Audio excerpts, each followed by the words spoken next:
बिस्मिल्लाहिर्रहमानिर्रहीम। अस्सलामुअलैकुम। मैं डॉक्टर लुबना शौकत। स्टडीज़ मेरी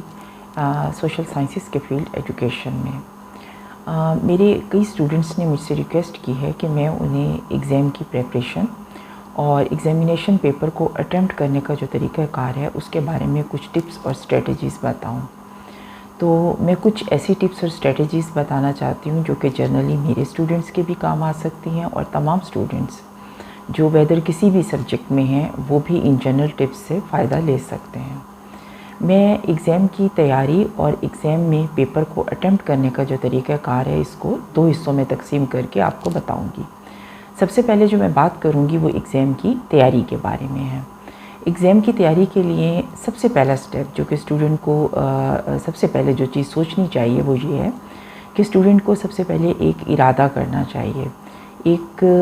अपने आप से एक वादा करना चाहिए और एक तैयारी करनी चाहिए कि मैंने एग्ज़ाम के लिए अपने आप को प्रिपेयर करना है और एग्ज़ाम के लिए मैंने जो है वो अपनी स्टडीज़ जो हैं वो तमाम के तमाम रिवीजन करनी है। और मेंटली तौर पर मैं अब मेरे एग्ज़ाम की डेट शीट आ चुकी है या मुझे ये पता चल गया है कि एग्ज़ाम इस डेट से शुरू हो रहे हैं, तो मैं पूरी अपनी कोशिश करूँगा या करूँगी कि मैं तमाम अपने जो पेपर्स हैं जो कि किसी भी सेमेस्टर में या किसी भी तालीमी सेशन के होने वाले हैं, तो उसके लिए मैंने अपनी पूरी तैयारी करनी है और उस तैयारी के लिए मैं अपनी सी पूरी कोशिश करूँगा या करूँगी। और उसमें यह है कि जितनी भी चीज़ें मुझे याद करनी है या जितना भी टाइम मुझे देना है मैं देने की कोशिश करूँगी। और उसके बाद बंदा यानी स्टूडेंट जो है वो अल्लाह मियाँ से भी दुआ करता है, क्योंकि ज़ाहिरी बात है कि जो भी सिलसिला है अपनी ख्वाहिश का या अपने इरादे का, तो उस इरादे में ज़ाहिरी बात है कि अल्लाह मियाँ जो है वो से दुआ की जाए और अल्लाह मियाँ जो है वो हमें हिम्मत देते हैं, हौसला देते हैं और फिर हम उस इरादे पर जो है अगर हम कोशिश भी करें और अल्लाह मियाँ से दुआ भी करें तो उस सूरत में हमारा वो इरादा पूरा होता है। अच्छा, एग्ज़ाम की तैयारी के लिए जब स्टूडेंट बैठते हैं तो कुछ चीज़ें होती हैं जो कि उनके लिए हर्डल बन रही होती हैं। सबसे पहली चीज़ ये है कि तालिब इल्म ये सोचता है कि मेरे पास टाइम नहीं है, मेरी ये भी मसरूफ़ियत है, मैंने घर के काम भी करने हैं, मैंने जो है वो इन एक्टिविटीज़ को भी टाइम देना है। लेकिन ज़हनी तौर पर तालिब इल्म सबसे पहले ये सोचे कि मेरी प्रायोरिटी क्या है। बाकी के काम जो हैं वो बाद में भी होते रहेंगे, वो चलते रहेंगे, लेकिन मेरी डेट शीट आ चुकी है और या मुझे पता चल गया है कि एग्ज़ाम जो हैं वो इस डेट से स्टार्ट होने हैं, तो उसके लिए मेरी प्रायोरिटी बीइंग अ स्टूडेंट जो है वो यही है कि मैं सबसे पहले जो है वो अपनी एग्ज़ाम की तैयारी, अपने सब्जेक्ट्स की पढ़ाई जो है वो शुरू कर दूँ। शुरू में ये होता है कि थोड़ा कम देर आप पढ़ाई के लिए बैठ पाते हैं, क्योंकि अभी आप पढ़ाई के लिए तैयार हो रहे हैं, तो हो सकता है आप आधे घंटे पढ़ने के लिए बैठें, लेकिन आहिस्ता आहिस्ता जब आप स्टडी करने बैठेंगे तो पढ़ाई का ये टाइम जो है वो अपनी विल पावर से, और आपने अल्लाह मियाँ से दुआ भी की है और आप चाहते भी हैं कि आप पढ़ें, तो ख़ुद ब खुद पढ़ाई का ये टाइम आपके लिए बनता भी जाएगा और बढ़ता भी जाएगा, यानी आप ख़ुद ब खुद आपकी इंटरेस्ट क्रिएट होगी। इसमें एक चीज़ ये आती है कि स्टूडेंट कुछ इजी गोइंग होते हैं। वो ये सोचते हैं कि अभी तो 2 वीक्स हैं, अभी 3 वीक्स हैं, हम एग्ज़ाम से 2 दिन पहले तैयारी करेंगे। तो इस बात के लिए अपने आप को मेंटली जो है वो कायल करें कि जब भी हम एग्ज़ाम की तैयारी 2 दिन पहले या 3 दिन पहले करते हैं तो उस सूरत में ये होता है कि तमाम मटेरियल चाहे हम जितना ज़्यादा उसको समझें पढ़ें, वो एक दूसरे के साथ मिक्सअप हो जाता है और एग्ज़ाम के डे पर हम कंफ्यूज हो जाते हैं और हम चाहे सारी सारी रात जाग के पढ़ें, वो सारा मटेरियल कंफ्यूज हो के हमें वो आउटपुट नहीं दे रहा होता या उतने अच्छे नंबर नहीं दे रहा होता जितने अच्छे नंबर हम ले सकते थे। तो उसके लिए एग्ज़ाम की तैयारी पहले से शुरू करें, कम से कम 3 वीक पहले, 2 वीक पहले जो है वो एग्ज़ाम की तैयारी शुरू करें। दूसरी चीज़ ये कि कुछ स्टूडेंट बहुत खौफज़दा हो जाते हैं जब उन्हें एग्ज़ाम के बारे में पता चल जाता है ये कि हमारे एग्ज़ाम्स होने वाले हैं और हम पढ़ भी पाएंगे या नहीं, हम क्या लिख पाएंगे। तो उसके लिए अपने आप को मेंटली रेडी करें कि हमने इरादा बांधा है, अल्लाह से दुआ की है, अल्लाह हम कोशिश भी कर रहे हैं तो अल्लाह मियाँ ज़रूर हमारा साथ देंगे। और दूसरी बात यह कि एग्ज़ाम खौफज़दा होने वाली चीज़ नहीं है। एग्ज़ाम जो है वो हमारी एक असेसमेंट है, हमारे नॉलेज का एक जायज़ा है, हमारे नॉलेज का एक एवेल्यूएशन है, तज्ज़िया है। इसलिए कि आपसे कोई बातचीत करके या आपको देखकर आपको ग्रेड नहीं देगा। आपके जो एक सर्टिफिकेट है या आपकी जो मार्क्स शीट है उसके ऊपर नंबर लिखने हैं, उसके ऊपर ग्रेड्स देने हैं और वो ग्रेड्स आपको उसी तरह ही मिलेंगे कि अगर आप स्टडी करेंगे और स्टडी करके एक अच्छा पेपर देंगे तो उसको एवेलुएट किया जाएगा और फिर उस पर आपको ग्रेड्स मिलेंगे। जब वो ग्रेड्स आपको मिलेंगे तो आप किसी भी अगले क्लास में या अगले सेमेस्टर में या अगले तालीमी सेशन में या किसी भी जॉब में शामिल हो सकते हैं। और अगर आपका एग्ज़ाम नहीं होगा, अगर आपकी एवेल्यूएशन नहीं होगी, आपकी असेसमेंट नहीं होगी, आपके नॉलेज को नहीं जांचा जाएगा, तो उस सूरत में आप किस तरह किसी भी कंपटीशन के एग्ज़ाम में, किसी भी अगले सेमेस्टर में कहाँ पर अपनी मार्कशीट किस तरह दिखा सकेंगे। मतलब सोचा जाए तो एग्ज़ाम आपके फ़ायदे के लिए होता है। आपके पास एक नॉलेज है और वो नॉलेज हमें कैसे पता चले कि आपने कितना गेन किया है। ज़ाहिरी बात है कि जब एग्ज़ाम होता है, आप वो नॉलेज जो है वहाँ पे लिखते हैं, उस नॉलेज को चेक किया जाता है, उसकी ग्रेडिंग होती है, आपकी मार्कशीट बनती है और वही मार्कशीट आपके लिए आगे तालीम के लिए या जॉब के लिए हेल्पफुल होती है। लिहाजा इस खौफ से निकलें कि एग्ज़ाम आ रहा है, और ये कोई खौफज़दा करने वाली चीज़ नहीं, ये आपके फ़ायदे के लिए हैं। आपके अंदर जो नॉलेज है उसको एवेलुएट करने के लिए है, जो कि छुपा हुआ है, हमें नहीं पता। आप जब उसको लिखेंगे या अच्छा पेपर अटैम्प्ट करेंगे तो तभी हमें पता चलेगा और उसकी ग्रेडिंग होगी। उसके बाद एक और चीज़ यह आ जाती है कि तालिब इल्म सोचते हैं कि हम किस तरह तैयारी करेंगे, हम किस तरह जो है वो प्रेपरेशन करेंगे।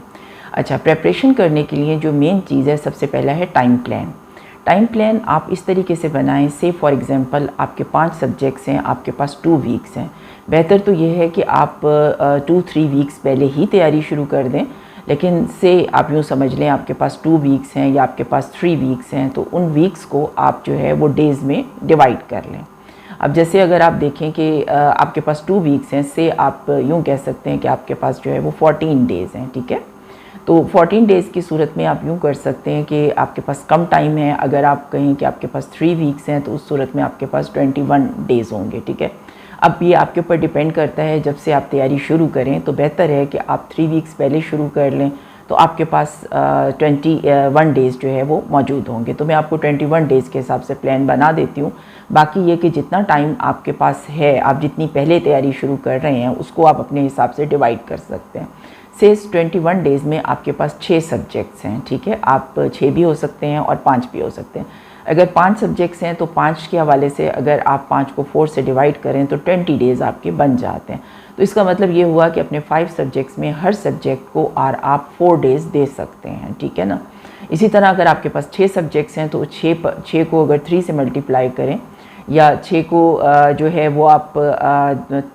मोस्टली ज़ाहिर है 21 के अंडर आपने रहना है, तो उस सूरत में ये कि आप 6 को 3 से मल्टीप्लाई कर दें तो आपके 18 डेज़, यानी हर सब्जेक्ट के लिए आपके 3 डेज़ जो हैं वो आपको मिल जाएंगे। और 18 के बाद का टाइम आपको जो पहला पेपर होगा उसके लिए तैयारी के लिए मिल सकता है। आप उसके लिए ज़्यादा तैयारी कर सकते हैं या उस पेपर को आप एंड में तैयार कर सकते हैं। तो यानी कहने का मतलब ये है कि टाइम प्लान बनाएं,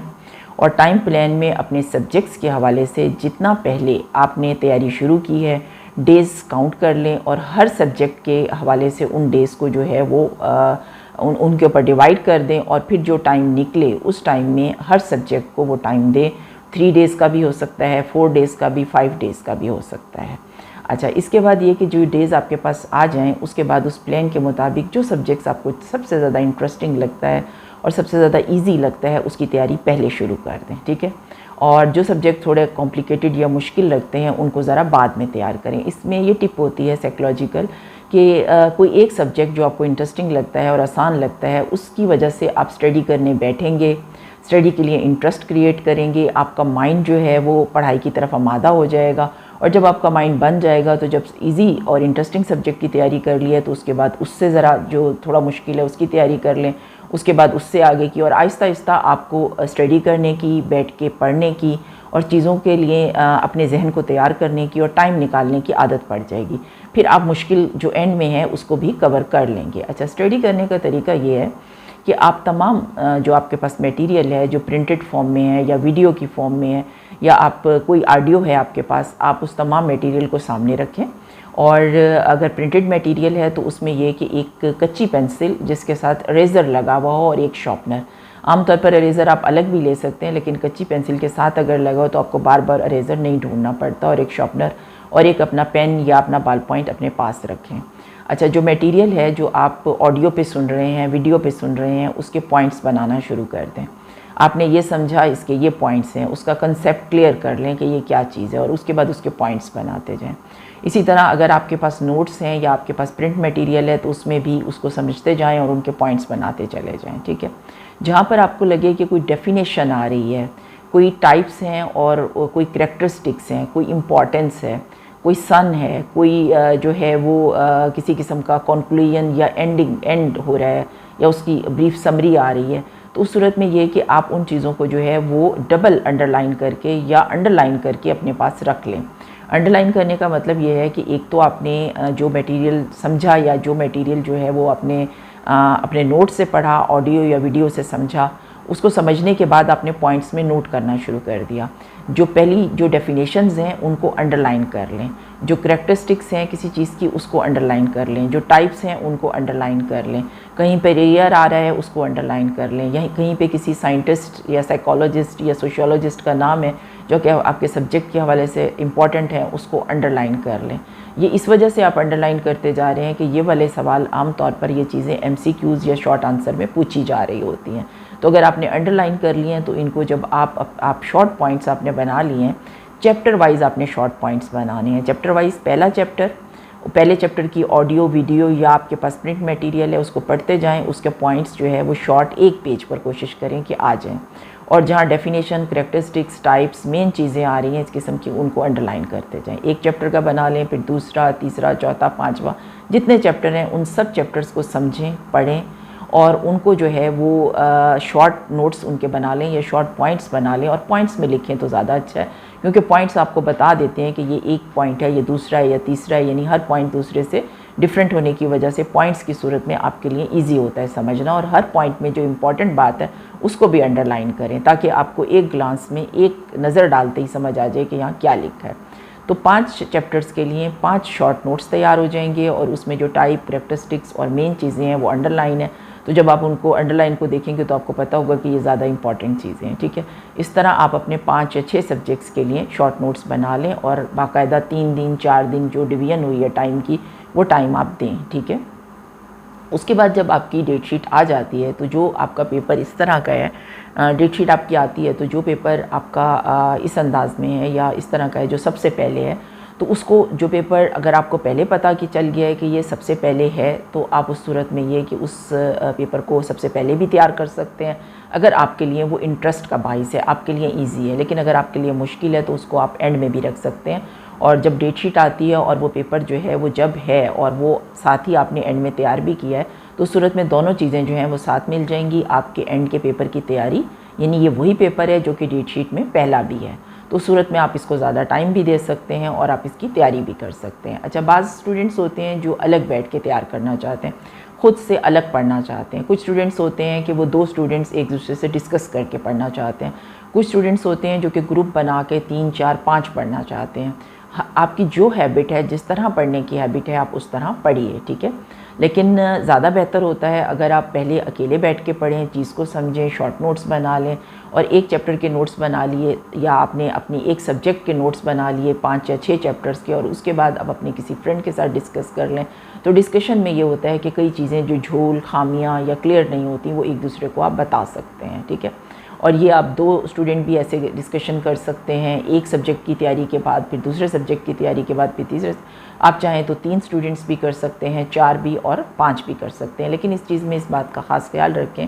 कि जब आप तैयारी कर रहे हो तो सूरत में ज़्यादा इधर उधर की बातें ना करें, क्योंकि सबसे बड़ी चीज़ ये आती है कि जब 2 लोग 3, 4 या 5 ग्रुप में मौजूद होते हैं तो बातें ज़्यादा हो जाती हैं और आप सब्जेक्ट से हट जाते हैं। लेकिन इस बात पे आप अपना फोकस रखें कि हमने तैयारी करनी है, हमने पढ़ना है। हल्की फुल्की बातें, छोटे मोटा ब्रेक ज़रूर लें, क्योंकि पढ़ाई में ज़ाहिरी बात है कि आपको कुछ जो है वो आपका जहन थक जाता है, तो खाना खाने के लिए, वैसे आपको जो है वो आप नमाज़ पढ़ने के लिए उठ रहे हैं या वैसे थोड़ी सी वॉक कर लें, तो थोड़ा बहुत ब्रेक्स बीच में ज़रूर दें, कुछ जो है रिफ़्रेशमेंट लेने के लिए, चाय पीनी है, कॉफ़ी पीनी, जो भी आपने। लेकिन ये कि बहुत सेंसिटिव और बहुत ऐसी बातें जो कि आपको बहुत गुस्से में ले जाएं, दुख में ले जाएं, या अगर तो कोई ऐसा इवेंट ना हो तो ऐसी बातें ना करें, क्योंकि इस सूरत में आप अपनी स्टडी से हटकर उन जो बातें हैं, सेंटिमेंटल चीज़ें हैं, उनमें चले जाते हैं और पढ़ाई से आपकी कंसंट्रेशन हट जाती है। तो ये थी एग्ज़ाम की प्रिपरेशन के लिए चंद बेसिक टिप्स। अब मैं अपनी वीडियो में अगली में आपको ये बताऊंगी